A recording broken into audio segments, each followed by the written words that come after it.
subscribe, click the bell, and turn on all notifications. The one-stop destination for all WWE and AEW. Seanzviewent Entertainment.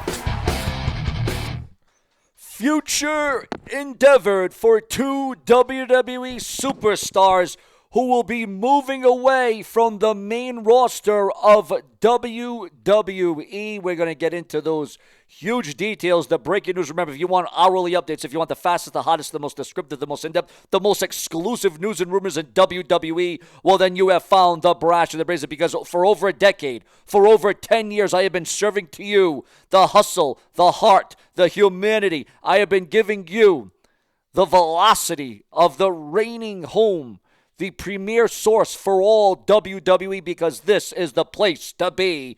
Prove me wrong. Now, tonight, Monday Night Raw is less than 2 hours away. Less than 2 hours away before Raw comes to Netflix.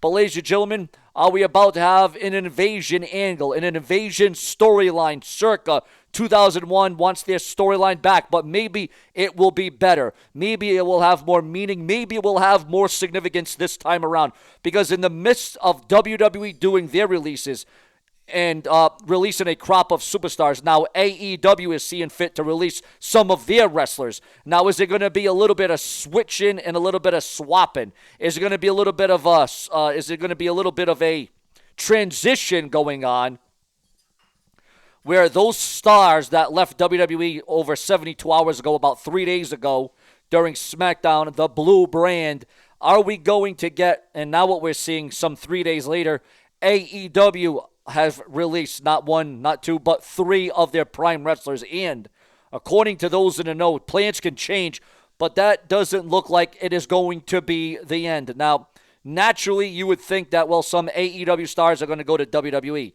Some WWE stars are going to go to AEW. Now, naturally, that would be the process. That is what you would think.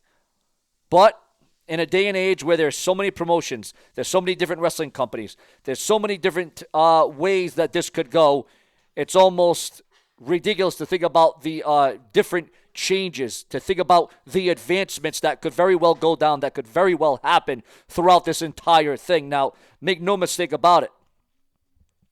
You have talent like Rusev. You have talent like Ricky Starks. You have talent like Malachi Black. Them coming to the WWE could definitely boost up the WWE right now. Definitely, no doubt about it. But in a time and era where the WWE is focused on the youth of the company, the next generation, the next big name, the next John Cena, can there even be a next Stone Cold Steve Austin? Seems very hard to do, but if anybody can do it, it is the WWE. Now, there's no doubt that AEW is a little bit behind the queue. AEW really needs to go back to the drawing board. AEW really needs to go back to what brought them to the dance initially. However, Hulk Hogan was a 3 out of 10 wrestler. Bret Hart ranks WWE's biggest stars on Inside the Ropes. Do you agree with that? And again, Hulk Hogan didn't need to be a guy that went in there and gave you a 5-star match like a Bret Hart, like a Ricky the Steamboat, like a Ric Flair, like the Greg the Hammer Valentine, like a Macho Man. He didn't need to do that. Hulk Hogan just needed to go in there and do what got him over. And what he did was get over. And Hulk Hogan, Bret Hart can always say he's a better wrestler, a better in-ring technician than Hulk Hogan. But at the end of the day, the argument is that Hulk Hogan was the biggest wrestler. He drew more money, he drew more ratings, he drew more merchandise sales. So Hulk Hogan was the bigger star. Bret Hart all day long. Oh, wait a minute. Whoa, we're going to bring this up. On WWE Official, Zelina Vega will be targeting gold. Zelina Vega will be targeting gold in WWE. Well, she has really yet to do something like that. She has really yet to be taken serious, and I think it's time for Zelina Vega to go out on her own and make a name for herself, because you know what? The shelf life of a woman's wrestler is a lot shorter than a man, and that's just the way it is.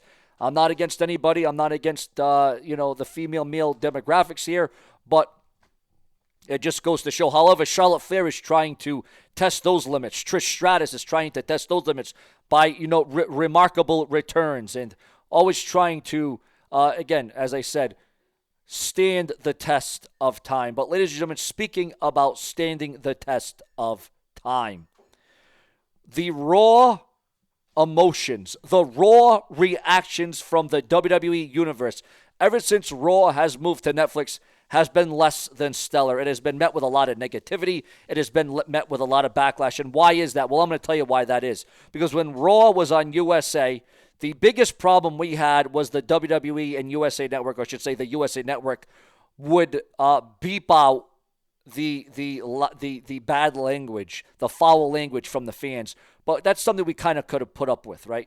But then when Raw moved to Netflix, you had audio issues, you had visual issues, you had just a variety of different areas and problems that were plaguing Monday Night Raw on Netflix. And now, problems where, and it's bigger problem, it's even bigger problem because you got Raw where the price has went up to watch Netflix now. So the price is increased and you're getting a worse product. You're getting a worse picture. You're getting worse audio.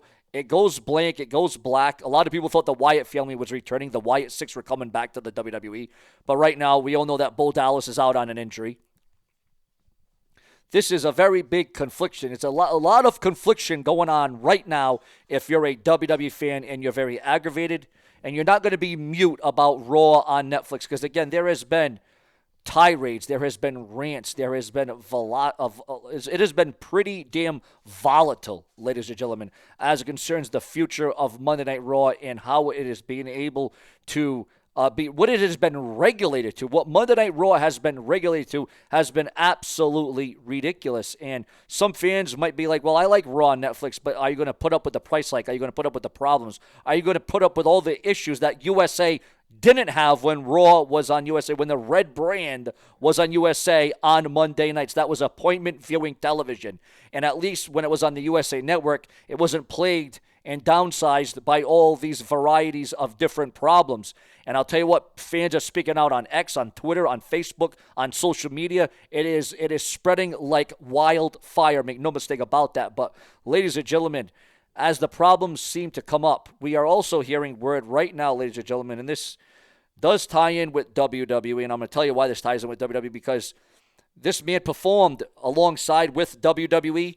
Diddy, you orally raped me, according to TMZ. Diddy sued.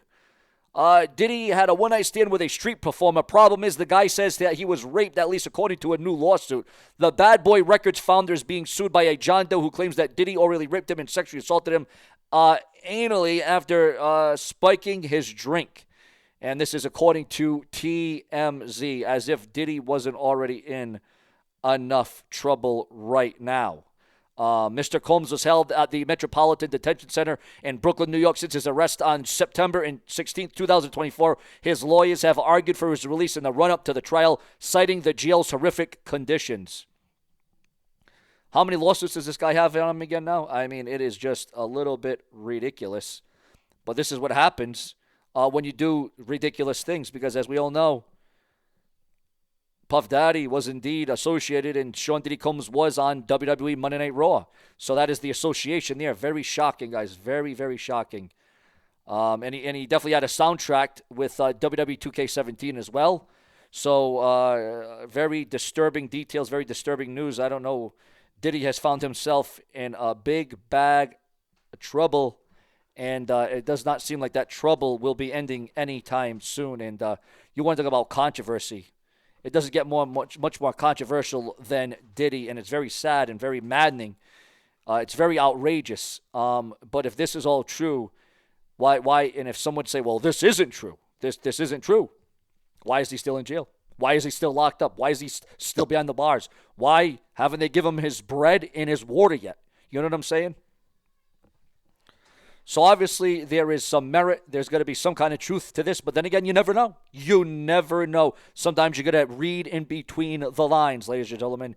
And there's fine lines there sometimes. There is definitely some fine lines there. Remember to subscribe. Remember to click the bell. Remember to become a channel member today, because we're going to climb the ladder of success. And I'm going to bring all of you with me, because if it weren't for you, there would be no Seanview. I stay true to each and every one of you, because I know you guys comment, like, become a channel member, donate in the comment section with a super thanks donation.